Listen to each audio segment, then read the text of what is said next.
be recording um, this session just for folks that were not able to attend. So thanks for joining us this evening. My name is Matt Bockler. I'm a senior planner at the Wyndham Regional Commission. This is one of our Essentials of Land Use Planning trainings that we do every spring for towns in our region. And we always do a series of different trainings. A few weeks ago, we did a training on implementation strategies for implementing town plans, and we're doing a workshop tomorrow night about what towns can do to support housing. But this evening, we're going to be talking about making effective local land use decisions. And I think one thing I was going to mention was for these trainings, we do need to keep track of the towns that are in attendance. But Margot mentioned to me that Liza and Travis are from Rockingham, and I know where everyone else is from. Um, so thank you for attending. I'll have a short presentation, about 30 minutes or so, and then want to make sure we have time for questions and answers and just for towns participating to kind of share with one another. Just to note too, with these essentials of land use planning that we offer in the spring, we're also always willing to come and talk to a planning commission or a DRB or ZBA on a specific issue, separate from these trainings. So we can do more specific trainings with the town throughout the year. Because we're going to be covering the topics we're going to be covering tonight are more kind of legal related, a lot of legal issues. Just to note too that with legal questions, I'm not an attorney, so always consult with VLCT staff attorney or your own town attorney on more legally related issues. Okay, I'm gonna get started here. I'm just gonna turn off my video as I present. Let's see. So first, I wanted to go over some definitions, just to kind of get us all on the same page about different roles that boards and committees have within your municipality. In terms of legislative work, these are boards and committees that are creating or amending rules and laws. Quasi-judicial, this is what we're going to be mostly talking about tonight. These are boards that are interpreting and applying the rules and laws in a formal hearing process. That's why it's called quasi-judicial, because they're playing a similar role to that of a judge in the application of rules and laws. So quasi-judicial entities in your town, they're not writing the laws, they're interpreting and applying them. And then administrative, these are usually town staff that are implementing the rules through issuing permits and answering questions from residents and property owners.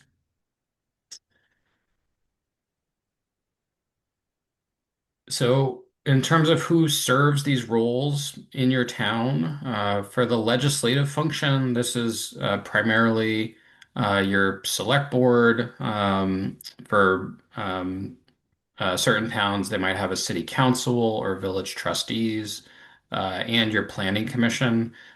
So, when it comes to writing zoning bylaws or updating those, that's the task of the Planning Commission, and then that ultimately goes to the Select Board for adoption. For quasi-judicial functions, that can either just be a development review board or a zoning board of adjustment and planning commission, with each of those entities responsible for reviewing different types of applications. Administrative, if you have zoning bylaws, that would be a zoning administrator. We have some towns that just have flood hazard bylaws and not zoning, and they would just have an administrative officer that's just responsible for the flood hazard bylaws. And then there are also there can be advisory committees in your town. Advisory committees are uh, not bodies that are making decisions on applications, but they might be advising legislative bodies, advising the select board or planning commission. Depending on the type of community you're in, there are some towns that have design review requirements. For example, within a historic village center, and those towns would have a design review committee that is responsible for reviewing design standards for a proposal and then providing recommendations to a development review board. But just important to note, those bodies are only advisory, so they're not making decisions, but they do play an important role in advising other bodies and committees within your town. So again, we're focusing on quasi-judicial functions tonight in the review process. So in Vermont, there are two ways to handle the quasi-judicial responsibilities. So you can either have a development review board that handles all applications. So that would be applications for a site plan review, subdivision applications, um, conditional use approvals, variances, and waivers if towns allow for a waiver in their zoning bylaw. And then the DRB also hears appeals of decisions made by the zoning administrator. So that's one option. The other option is for a town to have a planning commission that, in addition to its legislative responsibilities, also reviews site plan applications and subdivisions, and a zoning board of adjustment that just handles conditional use approvals, variances and waivers, and appeals of decisions made by the zoning administrator. Most of our towns, I would say, have gone to the development review board option. This just makes for a more efficient and coordinated review process. There's just one body that's reviewing applications rather than two separate ones.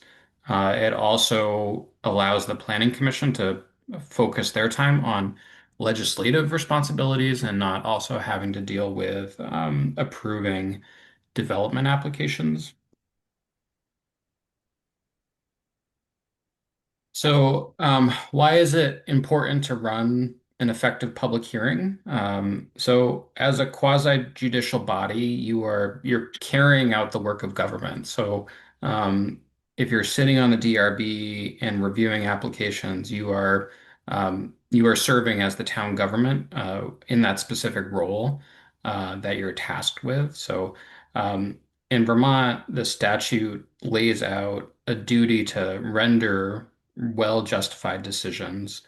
But that's just a legal reason to do so. So even deeper than that, it's um, important to make decisions that are predictable, just as a matter of due process and for the protection of constitutional rights.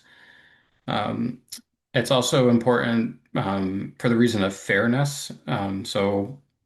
We as towns, we need to maintain and foster public trust in the decision-making process. And quasi-judicial bodies play an important role in that. So it can take many years to build up that public trust um, in the decision-making process, but it can only take a mistake or two to really erode that trust. So maintaining that fairness in the process and transparency is really important.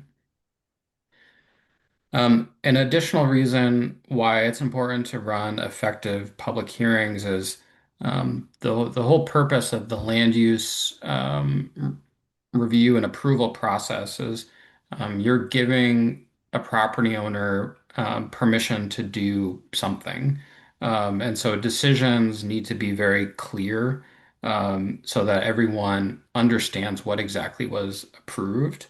Um, so that includes the applicant, those that might be affected by the project, so neighboring property owners, they all have a right to understand what exactly has been approved, if there are any conditions attached to that approval, and then also in the future, if a review body in the future is reviewing a change to something that was previously approved, it's really important to have a clear record of what was approved. So future DRB can go back and see what decision was made 10, 20 years ago in the past. Um, every town should have adopted rules of procedure um, for their DRB or ZBA and Planning Commission. So that helps to make sure that everyone is aware of how meetings are going to proceed and what the process is. So if you're not sure where your rules of procedure are, or maybe your town hasn't adopted one, that's something to work on. And that's something it's good to share that on your town's website, on your relevant board's page on the website, and as you bring on new DRB members, sharing the rules of procedure with them so they understand exactly what their responsibilities are. Um, so it's important to make clear decisions and to run good public hearings. But I recognize too, it can be very difficult to make these effective decisions. So making clear and concise written decisions, stating findings of fact in this quasi judicial hearing, it's not something that we do regularly, so it's not something that comes naturally to us. Um, you know, many of our towns are very small, and often as you're serving on a local board, you're also interacting with people that might be applying for approval for something just on kind of a day-to-day basis. So um, when you're making decisions, it's important to treat all the applications equally, and not to be perceived as being biased one way or the other. So having a certain amount of formality um, just helps kind of create that separation between um, your day-to-day life and responsibilities and then your responsibilities serving on a board. So um, it also helps, going back to the point of fairness, having that formality gives you a reputation of being fair, even if it feels a little awkward and unnatural. It is a more fair process. Um, Attention is also needed since your decisions need to be precise. So this is another area where it can be difficult because you do really need to pin down what you are approving. So, in the public hearing process, an applicant might suggest that they would do some type of landscaping. But did they really commit to that? Is it shown on a site plan that they're going to install that landscaping, or was it just a suggestion? That's where that precision is important so that people know what's expected and that after an applicant gets an approval, there's not confusion down the road about what exactly they're required to do. Um, the decisions need to be decisive. So I think often we're more comfortable with things being not black and white and a little gray. But we need to be precise and tell people exactly what has been approved. And then finally, land use decisions need to be fact-based and justified. So this is a process where you're weighing evidence and you are providing a formal finding of fact based on that evidence. Usually, we don't have to weigh evidence in this way. Um, just in our day-to-day lives.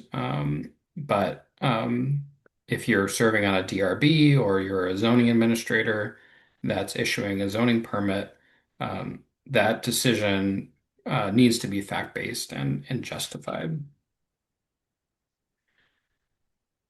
Um, so who is involved in the public hearing process? So depending on how your town is set up, the public hearing is either held by the DRB, or it could be the ZBA, or Planning Commission.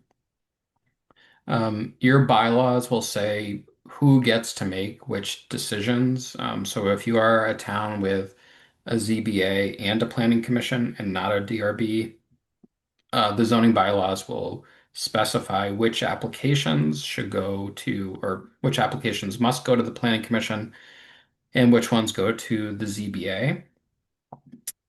So it's just important to keep that in mind if you are a town with a ZBA and a Planning Commission.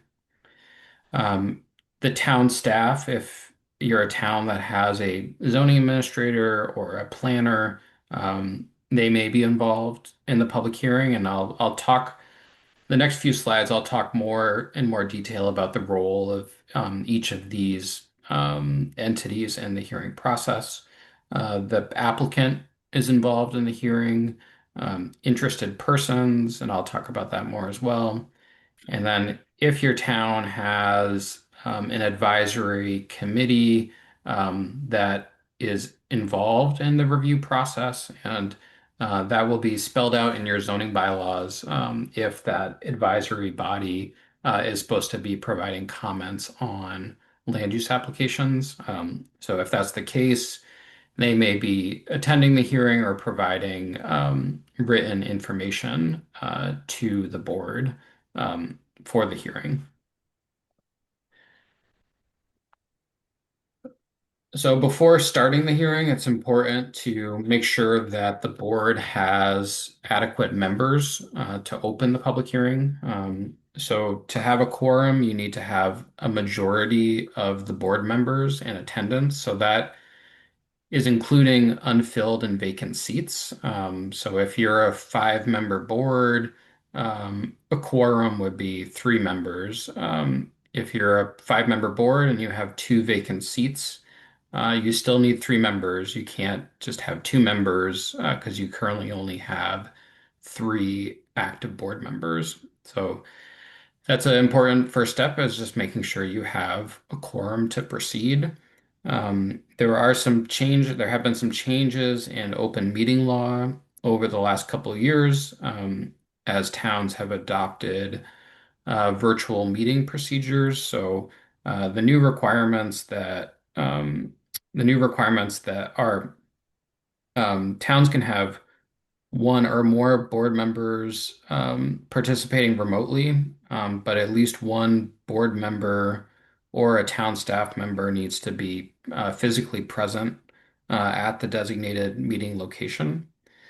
Um, and it's recommended to, if you don't have alternates, to consider having alternates for the DRB, in case you have a board member that's not able to attend, or if there's a conflict of interest, then you can have someone um, take their place to make sure that you're having a efficient decision-making process.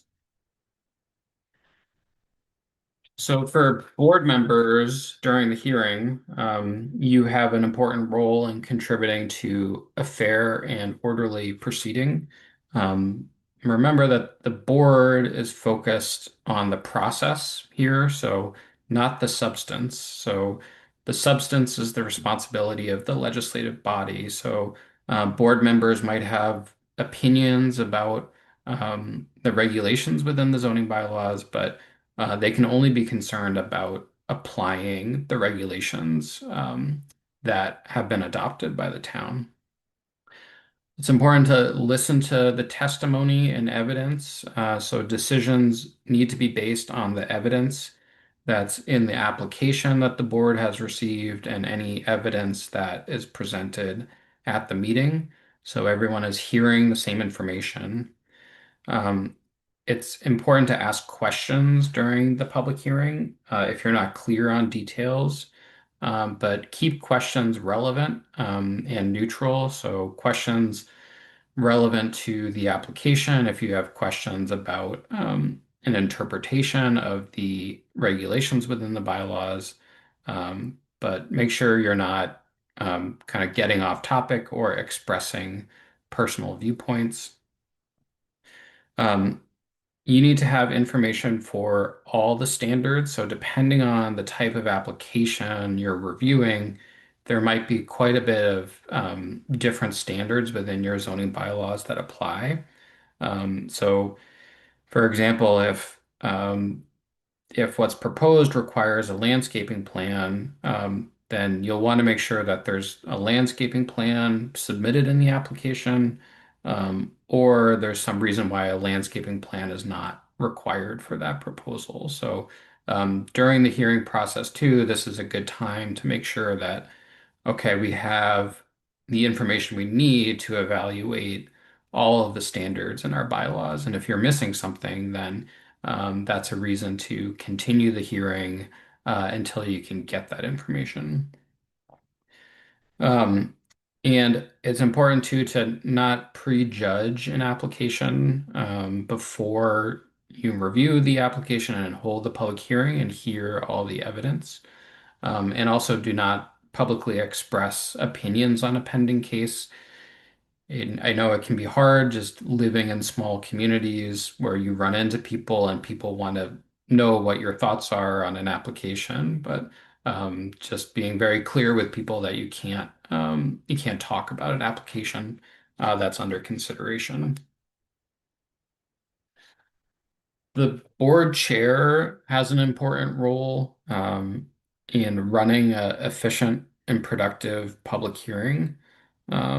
So one of the most important jobs of the chair is just to keep the board on track um, to prevent very long discussions.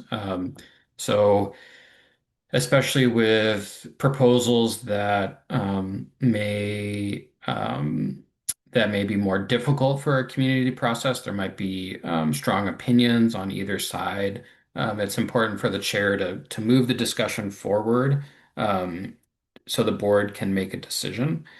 Um, and the other important thing for a chair is to help turn the discussion into action. So there might be in a discussion process, it might be clear that the board is considering adding conditions of approval to address some concerns about an application. So the chair can help in that process of kind of framing, I'm hearing these concerns. Is this an appropriate type of condition to add for this application? Um, the chair too can help with stating and restating the questions relevant to the application to help move the discussion forward. If there are relevant topics in the zoning bylaw that haven't been addressed by the board, the chair can make sure that the board is addressing those standards. Um, and then the chair also often will what's called coax a motion. So after the discussion has been had, bringing the board to a resolution, the chair might summarize the discussion and point to a specific action, and then ask for another board member to make that motion. So the chair can help kind of frame that motion. Um, and it's important to note too that the board chair doesn't have to be the longest serving board member or a board member that's the most outspoken during a hearing. Um, a good board chair is someone that's able to listen to the discussion and not always contribute their own opinion, but be able to move the group forward. So it's very important to have a strong board chair to help move the process along. The applicant is the property owner, usually the property owner that they're seeking to exercise their rights in developing or using their property in accordance with local bylaws. They might be represented by an attorney, engineers, or consultants. So there might be other individuals that are representing the applicant that are attending the hearing that are providing more expert evidence on certain parts of the application. Um, so it's important that the development review process is transparent and that the applicant understands what's expected of them and feels that it's a fair process that they've gone through. During the hearing, they have the right to present evidence, present their application, present additional evidence. They have a right to ask questions of other interested persons in attendance. If there are neighboring property owners that might be in opposition to what's proposed, the applicant has a right to ask questions based on testimony provided by other witnesses. They can also question evidence that's presented by other parties. And then ultimately, if they don't agree with the outcome of the decision made by the DRB, they can appeal the decision. They have a right to appeal. The role of town staff will vary quite a bit based on the size and capacity of a community. For larger communities that have a zoning administrator and might even have a town planner, they may provide quite a bit more town staff support for a appropriate municipal planner panel. Um, at the very least, they often play a role in administrative tasks. Accepting applications, preparing public hearing notices. One thing to note, the Act 181 legislation that passed in 2024 does include a new provision that within 120 days of an application being deemed complete, the DRB needs to notice a public hearing. That's a new requirement in statute. So you don't need to hold the public hearing in 120 days, but you just need to notice the public hearing within 120 days. For towns with town staff, sometimes the town staff is making that determination if the application is complete. For smaller towns, it might be a DRB member that is putting together that public hearing notice. For larger towns, town staff might provide interpretations and recommendations. So they might put together, a staff report on the application that provides an overview of what's proposed and all the relevant standards in the zoning bylaws and where the proposal meets the standards or where there are questions. Um, they also might make a recommendation to the DRB, and they might include recommendations for conditions of approval. Um, at the public hearing itself, towns with a planner or a zoning administrator, that staff might help with just coordinating and supporting the deliberations, providing information to the board about standards within the zoning bylaws. They might also help with writing and issuing the decision based on direction from the board. But it really depends on, again, the size of your town and what type of staff capacity that you have. So interested persons have a right to participate in the hearing as well and a right to appeal a decision. So in statute, an interested person is defined as the applicant, the town or any adjoining municipality, the property owners and residents in the immediate neighborhood of the subject proposal, any petition of 20 persons, and that can include a combination of voters, residents, or property owners in the town.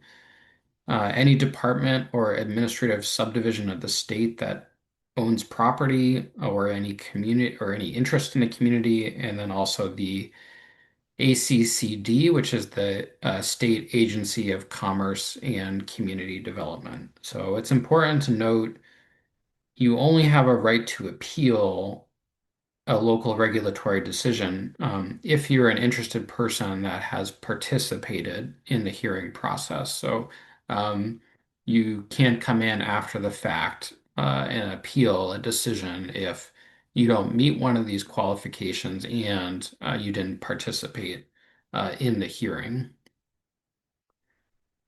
So the general flow of the public hearing, the chair will open the public hearing. The applicant will first have a chance to present what's proposed in their request. Then the board members will ask questions of the applicant in relation to conformance with specific provisions in the regulations. Then the board will hear comments from interested parties and members of the public that are in attendance. This is also too when there might be some back and forth and discussion between the applicant and members of the public present. Once the board has heard everything they need to hear, they will close the public hearing and open up the discussion for deliberation. And that can help happen in public or private, and I'll talk about that in a minute. And then the board decides on the application and issues a written decision. That's the findings of fact.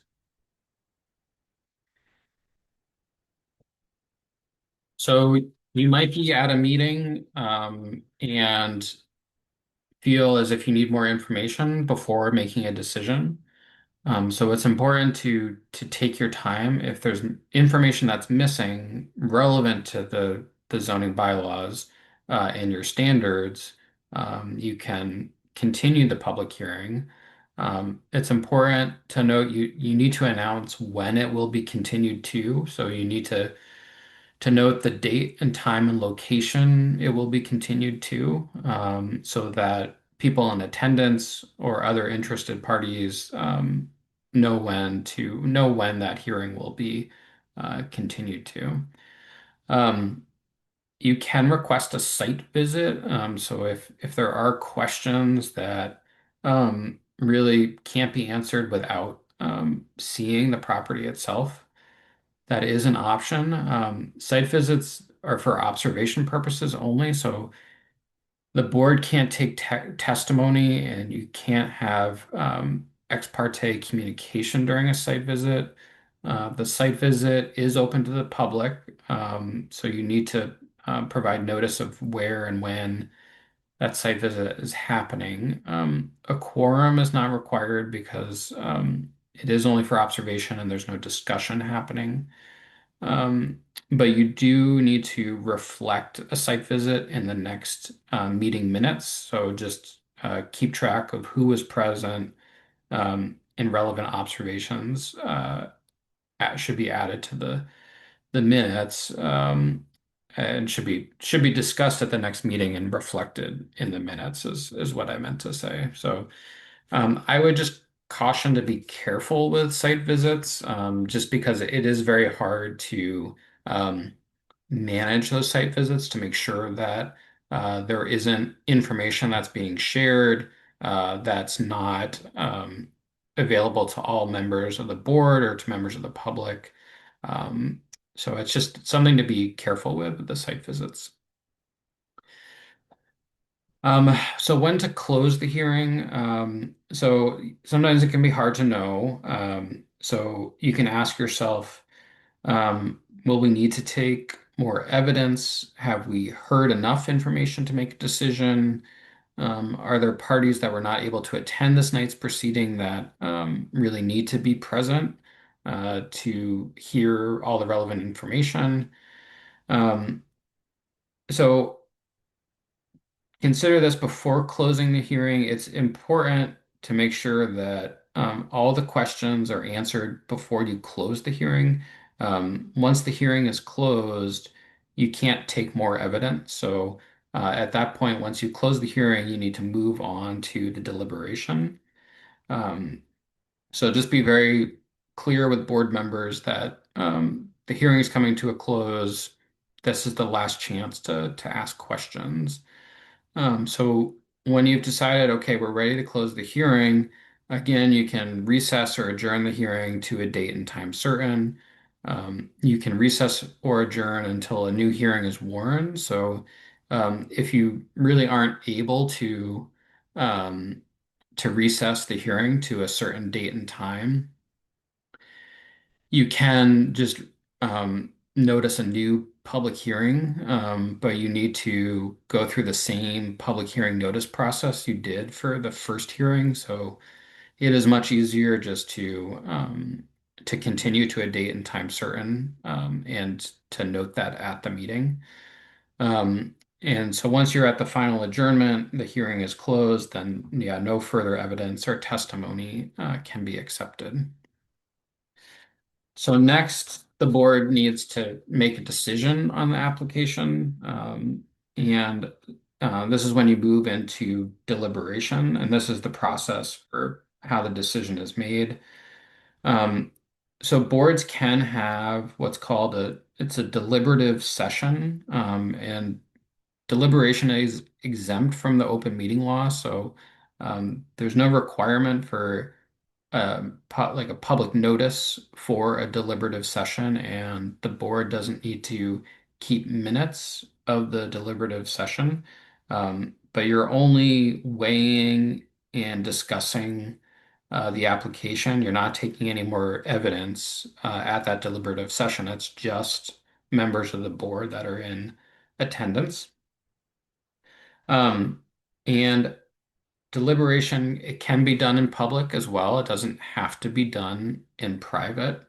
Um, and it's boards do different things. I've seen examples of boards that do their deliberation in public. I've seen boards that will deliberate in private, and then come back to the meeting and make the decision at the meeting. Some boards will just wait and hold a deliberative session at a different date and time, after the evening the public hearing is held.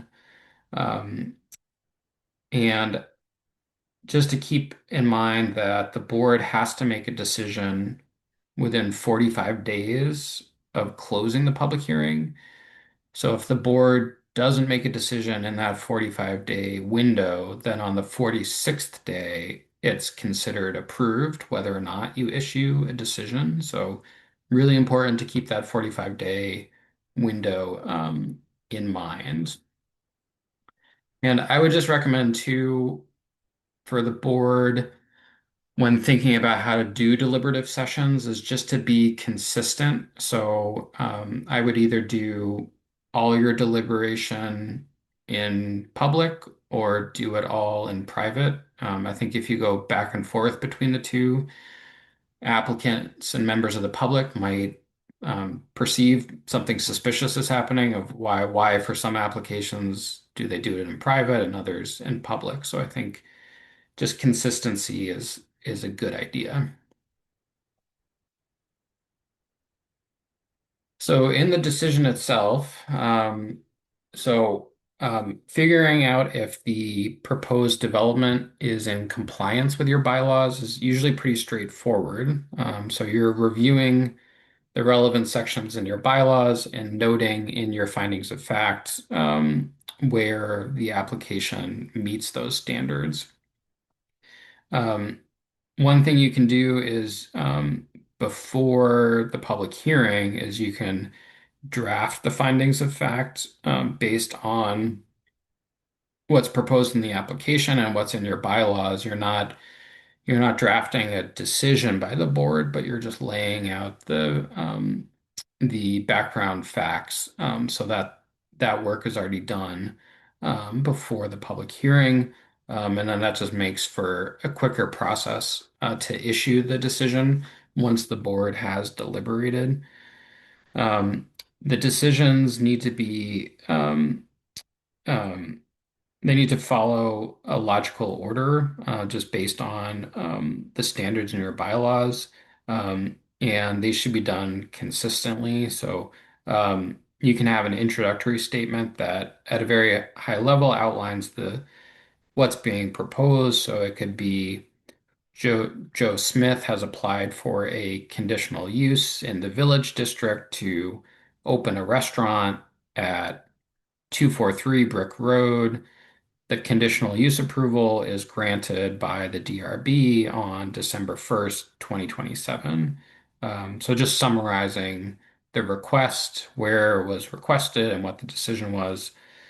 And then in your decision too, you need to list the dates of the public hearings, the parties that appeared and any witnesses, if any, in that testimony was taken and evidence accepted.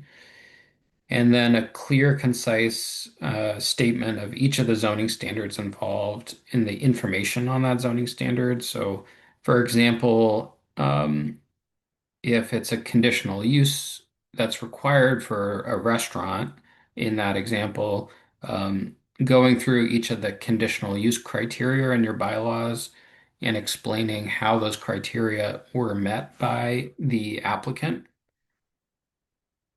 So if you issue a decision that's in favor of the applicant, the DRB can attach additional conditions and safeguards that it thinks are necessary to implement or that are pertinent to your bylaws and that are relevant to your town plan. But just make sure that any conditions that you attach are relevant to particular concerns or issue with the application and are not unreasonable conditions.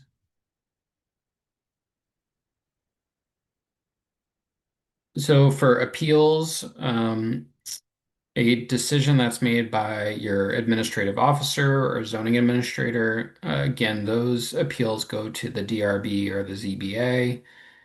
If someone wants to appeal a decision made by one of your boards, that goes to the Superior Court Environmental Division. Um, so decisions that are made by the administrative officer, a individual has 15 days to appeal that decision from the day the permit is either approved or denied. Appeals of board decisions, individuals have 30 days from the date of decision. So that's 30 days from when the DRB issues their decision, not 30 days from the closing of the hearing.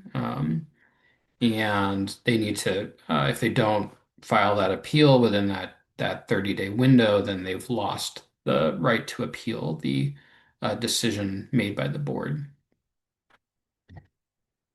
Conflicts of interests can really impact the fairness of a proceeding. So it's important to understand what might be a conflict of interest and just to be very careful about avoiding them. So the main types of conflicts of interest are if a board member has a direct or indirect financial interest in a project, they might be a property owner that stands to benefit. They might have a relative that stands to benefit financially. There could be some personal interest in the project moving forward or being denied. Um, a board member might have a known bias or prejudice against a project or against a property owner that's bringing forward the application.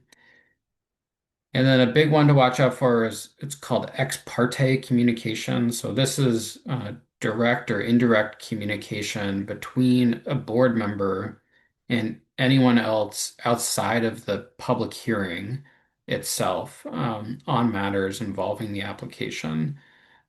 So board members, as I mentioned before, in small towns, you'll probably get questions about larger proposals just around town at the grocery store.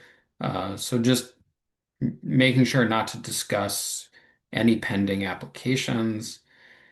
If you do have discussions, just disclose that at the beginning of the public hearing, and the board can have a discussion on whether or not it is a conflict of interest. Um, so it's, yeah, just really important that all communications and discussions about applications need to happen in the public hearing so everyone is aware of the same information involving a case. Um, And just to note, I noted this at the beginning too, but it can take many years to build up that trust with the public, but it really just takes one misstep in terms of a conflict of interest to destroy that trust, and it can take a long time to build it up. So my advice is always if you feel there might be a conflict of interest, just to recuse yourself. That's another reason why it's important to have alternate members. It's much better to play it safe and protect that public trust that you've built up.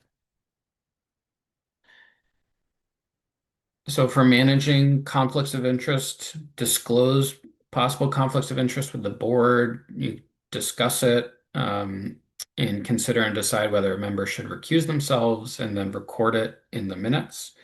Um, and this is also something for if you have good, strong rules of procedure, they should also lay out how conflicts of interest are handled. So if there is a conflict and a board member needs to recuse themselves, just remember that board member who is recusing themselves should not sit with the board and they should not deliberate. So they can still be at the meeting, but they should be kind of sitting as a member of public. So there's no confusion that they're not participating in the process. So just a couple concluding things here. So just about the importance of protecting due process. So conducting fair proceedings that protect the due process sets up your town for making solid land use decisions that are less likely to be appealed, and less likely for the town to lose that appeal. So the legal process for responding to appeals can be very expensive and arduous for a town. So having that strong decision-making process protects the town from potential legal action. So this really starts with doing proper public notice, posting of agenda and meeting notice within all the statutory requirements, making sure it's clear what's being proposed and will be discussed at the meeting, providing an opportunity for people to be heard at the meetings. So boards can limit, the amount of commentary that's provided, but they do need to provide some opportunity for members of the public to be heard. Again, managing that orderly proceeding, the importance of a good chair to help establish the flow and conducting the hearing. That's where the rules of procedure help. And that's something board members can fall back on. If a board member is not following the rules of procedure, referring them to what is stated in those rules. Proper management of evidence. So the board needs to listen to testimony from all sides and make their determination based on the findings of fact and the standards in the bylaw. And then again, managing potential conflicts of interest is really important. So for resources, and I'll post these slides on our website along with the recording of the session, but these are just relevant sections in statute for responsibilities of planning commissions, zoning administrators, appropriate municipal panels. So that includes DRB and ZBA and the appeals process. VLCT is a great resource as well. They have a lot of good information about open meeting law requirements. They also have attorneys on staff to help with legal questions for member towns. And then the zoning administrator handbook was recently updated, so that also has good information for um, zoning administrators within your town. And just to note too, as I mentioned, if you have legal questions, best to talk to VLCT or your town attorney. RPC staff are here to help for if you have questions just about the hearing process. We can give our advice as planners, but we can't give legal advice. Um, and I think that's the end of my presentation. I'm happy to answer questions or if people want to kind of share any stories with other towns that are participating tonight.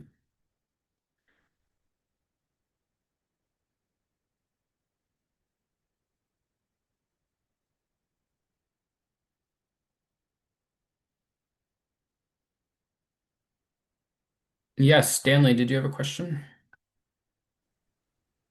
Yes, I do. In the process that you outlined for the people in conducting the hearing, you mentioned one of the considerations being that did everyone who has an interest and or wanted to uh, speak was present. How does that need to be viewed? I looking at that so that it's not used as a means of prolonging a hearing. Uh, Right. I guess one of the questions I have is if an individual or entity cannot attend that hearing that had been apparently confirmed, approved, agreed upon, etc., is Mhm. it sufficient for another individual to represent that party, either by written permission or some specific process, uh, so that doesn't become an issue? Yeah, that's a good question. I think I'm trying to think of an example. I mean, I think it's if for some reason, like the applicant themselves had, some type of last minute thing that came up, and they weren't able to attend, or if they had, like a expert witness that wasn't able to attend. I would say it's not, if there's a member of the public, who is not able to attend the hearing. I don't I don't think that's a reason to continue the hearing because a member of the public could always provide comments in writing too, and that would be included into the evidence. So I think it's more if it's kind of a critical person in the proceedings. So I would say like the applicant themselves, or if they have kind of a consultant that is very involved in the project. But I think to your point, Stan, like that could be a way for someone to try to drag out the process if they are saying, well, I wasn't able to attend, so you should continue the hearing because I think you also have to be reasonable that an applicant has a right to receive a decision within a timely manner. And there are other ways for people to provide testimony and input other than just attending a hearing in process in person. Okay, thank you. Kathy, did you have a question? I do. I have several questions, but um, let's see. Is there, in your mind, Matt, is there an advantage over one of the way, like we're organized, where we have a planning commission and the ZBA, and they are all the same people? Mhm. So, in a way, in essence, you would think we are a DRB, but that isn't our, so how hard would it be, or would there be any advantages into us considering whether we should migrate to a different organizational structure? Yeah, that's a good question. Yeah, I know of other towns that where they're right, they have a planning commission and a ZBA, but it's all the same members on both, and they will kind of hold their meetings on the same night back to back, like a ZBA meeting and then a planning commission meeting right after. I mean, I think as I mentioned, I think it's beneficial to have a DRB and a planning commission because then you have a DRB that is just handling um, the land use applications and the approval process for those. Um, so that also allows for for some applications, you might have more than one approvals that are needed. So it might be a subdivision and conditional use approval, or it might be a waiver and a conditional use, and you can combine those to take action on them at the same meeting under the Oh, DRB versus if you have a planning commission and ZBA and it's a subdivision and a conditional use, then it can get just a little kind of confusing, splitting the decision making up between the two. So there's some efficiency for just being able to handle multiple requests by one board. Um, I think too, allowing the planning commission to focus on town plan work and zoning bylaw work and any other kind of planning efforts that the town may have them do, just frees them up if they don't have to also um, worry about land use applications. But that being said, for smaller towns like Wyndham that aren't receiving a lot of development applications, I think if your current system works, then I would just say continue with it. But I think if you're having like running into issues, then I think considering a DRB might make sense. You can have, if you set up a DRB, you can have um, members of the Planning Commission also serve on the DRB. I know for small towns, it's hard to find volunteers to fill all the positions on different boards. So that's just something to note too, is you can have people serving on both a planning commission and DRB. thank you. Yeah, that gives us something to think about. I had never thought about when you said that it allows more time for the planning commission to execute their legislative jobs. Because I think I know what's been happening for us is sometimes if we do have a hearing, it just becomes the planning commission meeting for the month. And Yeah. we kind of postpone what else we might have been addressing. But Yeah. um, I have a, I have two more questions, but I'm happy to wait for other people to have a chance to ask their other questions.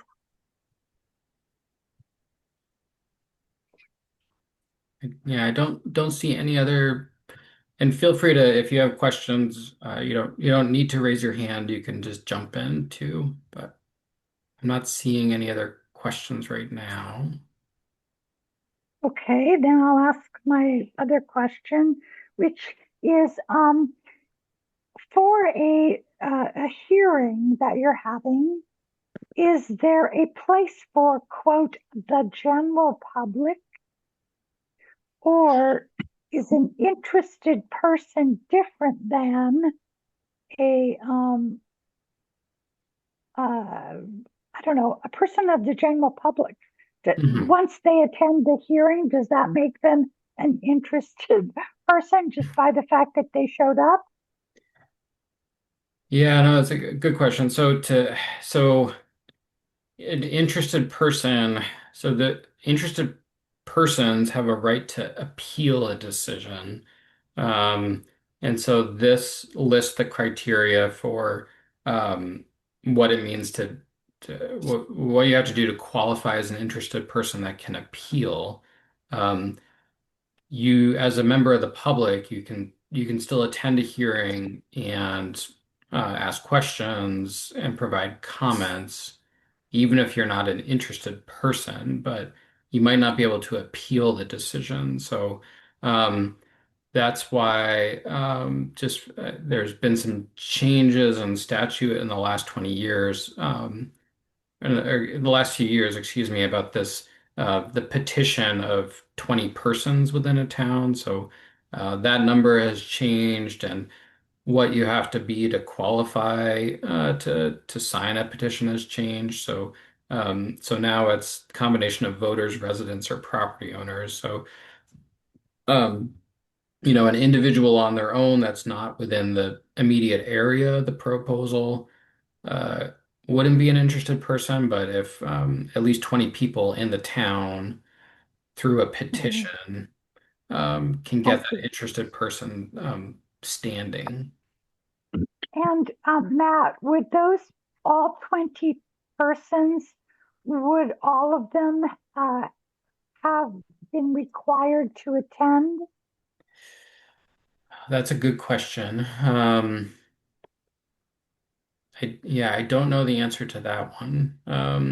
Because to be also to in the public hearing process, both the applicant and if you're providing testimony and wanting to be an interested person, there is an oath process too that you need to take an oath to participate in the hearing. So I'm not sure about that question about if those 20 persons all need to attend and take that oath in the public hearing. That's Okay, so I could that's probably ask the might, VLCT about that. yeah, that might Yep, be a good question for the LCT. yep. Yeah. And then one last question. The VLCT in the workshop that I attended last week seemed to be quite not adamant, but whatever the word right before adamant would be, about doing your deliberations um, privately and Hmm. not doing them publicly. Do you have any thoughts on that? Yeah, let me go to that. Yeah, and that's definitely an area like I think of VLCT um, is encouraging private deliberation. I would defer to them. I do think, um, like I was saying too, I think just being consistent with how you do deliberation is important. So I think it is safer to do your deliberation in private.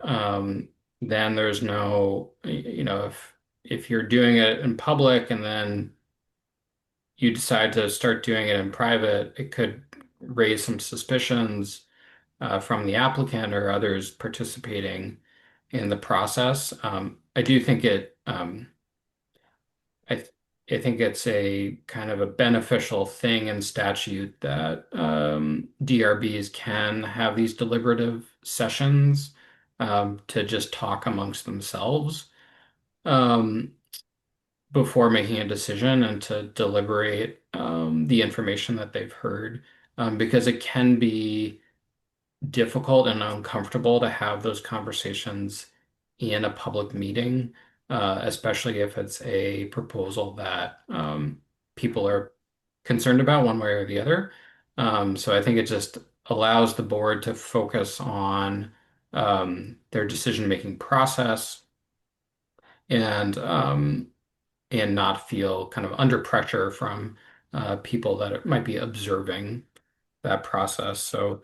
Um, so that's helpful information to know that VLCT is maybe not adamant, but strongly encourages that be done in private. Great. Okay, thank you so much. Hey, Matt. Travis with Rockingham. Just to jump back to that petition of 20 persons, on the other side of that, if all 20 persons were to attend, would they all get interested persons? Would they all be interested persons? So yeah, I think my understanding of it is, let me see if I can get this straight, is that, um, so if there's 20 members of the public and they can be, reside anywhere in town, and they come together, um, as kind of an entity. It's mostly, I think, for more like if they want to appeal a decision, um, then I th I think what it is any individual on their own that signed on to that petition could kind of help finance an appeal process. Um, it's admittedly it's an area I know less about, so that also might be a good VLCT question. Okay. Sorry, I can't give a clearer answer. No, it's I can see where it could be a tough question. Yeah, Thank it you. gets kind of tricky. Um,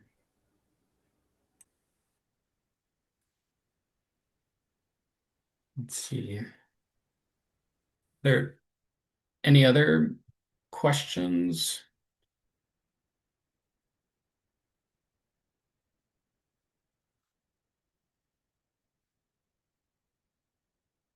Well, if there aren't any other questions, so I am recording this, and I will post it on our website, along with a PDF of the slides. And just know to, as I mentioned, so I'm here at WRC as a resource if you have technical questions. As you can see, some of these questions do get trickier. And especially with like legal questions, it's best to send those to VLCT. But yeah, just know that I'm a resource here at WRC for these questions as they come up. So I thank you for attending and for all the work that you do in your towns and serving as volunteers. I know it's hard work, so I appreciate everyone's efforts. Thank you for a great Thank you. presentation, Matt. Thanks. I'm glad it was informative. Enjoy the lovely weather out there this evening. Have a good night. You Good night, too. everyone. Good night.